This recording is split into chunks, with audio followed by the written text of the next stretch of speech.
我發覺呢，網上面有好多朋友話我哋嘅特首呢英文好爛，雖然未算得係好好，但係我又唔覺得係特別差，因為我覺得起碼佢能夠分得到 for them 同埋 to them 嘅分別。今日同大家分享一條短片，睇下有啲咩值得學。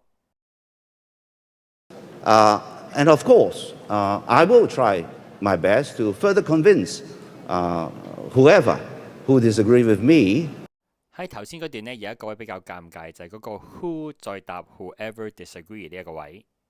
我會盡力進一步說服唔同意我觀點嘅人。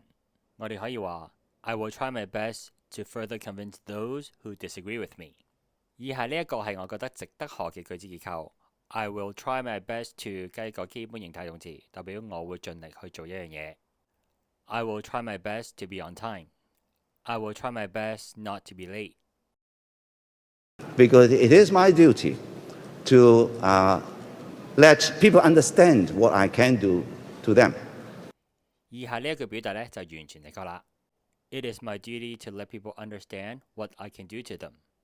係我嘅責任去俾大家知道我能夠對佢哋做啲乜嘢嘢。呢度學習一下 do for them 就係為佢哋做一啲嘢，通常係表達某一種付出。I love my citizens. I would do anything for them。之後 do to them 就係對佢哋做啲乜嘢嘢，通常用嚟表達佢哋要承受嘅一啲行為。If they keep pushing me, they will find out what I can do to them。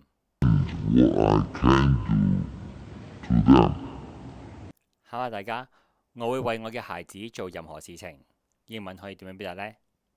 學到新嘢記住幫手 like、comment 同埋 share。想揾私人英文補習老師呢，就歡迎私信我。想支持我繼續拍片，或者想輕鬆地揾翻啲過去嘅影片呢，就歡迎訂閱我嘅 Patreon 平台。